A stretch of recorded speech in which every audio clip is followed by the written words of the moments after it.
교수님, 이제 2022년이 다가오고 있는데, 또 새해 저희가 또 주식 투자 잘 해야 되잖아요?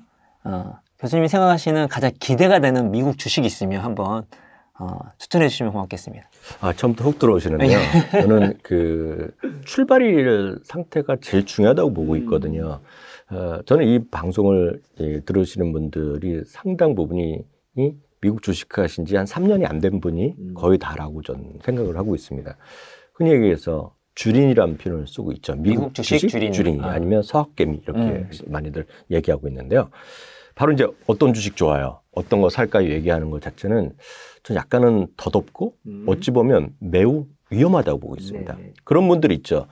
아주 훈련되고 아주 힘이 있고 정말 남성다움 여성다움 진짜 강한 분들은 뜨거운 물에 한번 쑥 들어가기도 하고요.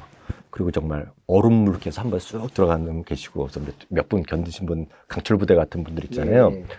저는 그거는 주식 투자 매우 위험하다 보고 있고요. 그래서 주린이분들이라는 전제에서 말씀드리면 흔히 얘기해서 지수 있지 않습니까? 지수? 예, 뭐 S&P 500이면 S&P 500, 나스닥이면 나스닥 100을 추정하는 QQQ 이런 게 있어요. 그래서 지수를 추정하는 것들에 최소한 3개월 내지 6개월 동안 꾸준히 한번 그것도 적립식으로 조금씩 부담 없는 정도에서 해보시고 나서 그 다음에 이제 나한테 맞는 주식이 어떤지 고민해보는 것이 오히려 맞고 그것이 오히려 나중에 들어보시면 오히려 그게 크게 도움이 되었다라고 생각될 것 같네요. 지수 추정은 보통 ETF니까. 네네, 맞습니다. 그러면은, 교수님이 생각하시기에 네. 미국 주식을 한다면 네네. 이 ETF만큼은 좀 가졌으면 좋겠다 할 만한 게 있을까요? 가장 기본이 되는 거는 말씀드렸다시피 지수를 추정하는 지수요? 거고요. 많은 분들이 특히 이제 미국 주식보다는 상당 부분은 한국 주식을 먼저 경험하셨을 거라고 좀 보고 있거든요. 물론 미국 주식도 태어나서 처음 미국 주식부터 시작하신 분들 계시지만 극소수라고 보고 있어요.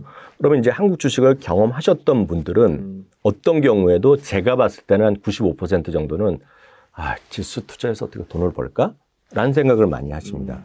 더군다나 약간 또 경험이 있던 소위 동학개미 그 이전부터 해서 한 7, 8년 정도 이상 하신 분들은 코스피 하면 박스피란 말을 많이 들으셨을 거예요. 박스피란 것이 약간 어렵게 생각하시는 분도 계시지만 올라갔다 떨어졌다 올라갔다 하면서 지수가 재미없는 거예요. 그러다 보니 항상 지수는 제자리였던 것 같고 지수 투자에서 재미없을 거라고 짐짓 생각하시거든요. 그렇기 때문에 크게 돈이 안 된다라고 생각하시는데 거기서부터 약간 생각을 다르게 하셔야 돼요. 미국과 한국 시장의 가장 큰 차이는 소위 자본주의 금융시장의 꽃이잖아요. 주시장이요. 근데 그게 약간 성향이 다르고 약간 성과가 달랐다는 것을 우리가 좀 인정할 수밖에 없어요.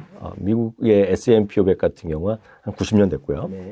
다우지수 한 130년 정도 됐고 나스닥은 그보다 좀 덜 됐는데 S&P 500이 흔히 얘기해서 코스피 같은 건데 대표 지수입니다. 그러니까 다우나 나스닥보다는 S&P 500이 대표 지수고 미국의 최고의 500개 기업으로 만든 지수거든요.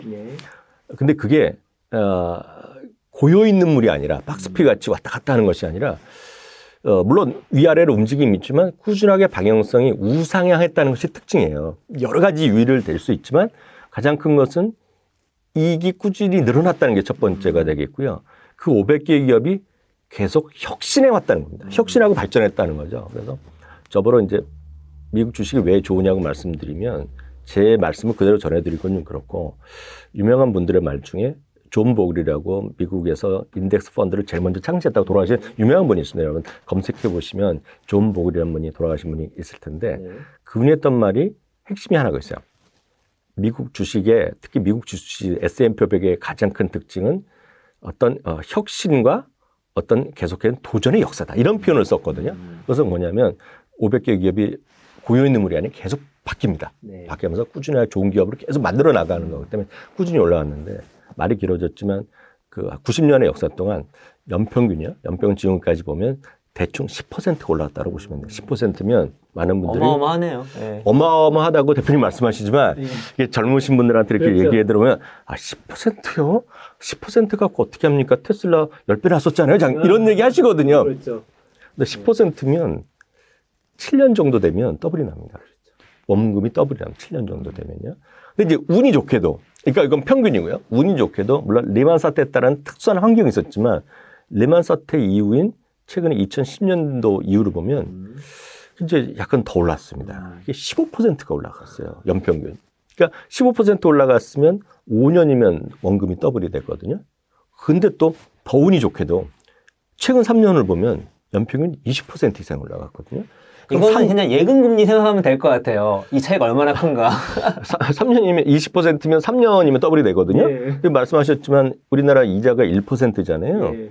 1%면 그러니까 10,000원을 여러분들이 은행에 냅두면 몇 년, 1% 이자 계산하면 대충이요. 몇 년 후면 더블이 될까요? 정확한 건 아니지만 72년이 걸립니다.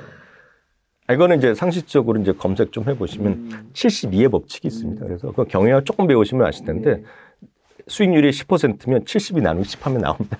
그런 정도 얼추 비슷한 수치가 나오거든요. 수학적으로. 그래서 그게 그 10%건 15%건 이게 진짜 낮은 것이 아니라 그 정도로 생각해야지 마음이 편하다. 그래서 저는 미국 주식 투자하면 어느 정도 될까요? 그러면 과거 역사적으로 10%였는데 그것도 필요 없고 한 7% 정도 생각하시는 것이 마음이 편할 거다. 아, 7%도 낮은 게 아닌데. 절대 낮지 않죠. 예, 네, 그렇죠. 네, 맞습니다. 그래서 처음 추천하시는 게 S&P, S&P를 500. 추정하는 소위 지수가 몇 개 있어요. 음. 그것이 제일 대표적이고 제일 큰 ETF는 전 세계에서 스파이라고요. SPY라는 것이 있습니다. 그것이 가장 기본입니다. 기본이고 그 추가적으로 하나 더 말씀드리면 SPY가 4,500불 하거든요. 그러니까 한 주를 사기에 물론 돈이 여유가 있으면 괜찮지만 막 직장인이나 학생분들 그리고 어린 친구들도 뭐 저축해서 하시고 이런 분들이 쉽지 않거든요. 한 번에 $500 이렇게 사기 쉽지 않잖아요. 그래서 한 몇 년 전에 그 S&P 500을 운영하는 회사에서 바로 그런 미국 사람들 입장에서도 이제 저축 삼아서 꾸준하게 돈을 모아가라고 젊으신 분도 할 수 있어갖고 그게 그 쉽게 얘기해서 뭐라고 할까요? 좀 저렴이 버전을 놨어요. 똑같습니다. 배당도 똑같고 다 똑같이 S&P 500을 추정하는 거지. 제가 자주 말씀드린 것이 SPLG라는 것이 있습니다. 똑같습니다. 똑같고 오히려 운영보수 수수료도 저렴하게 해줬고요.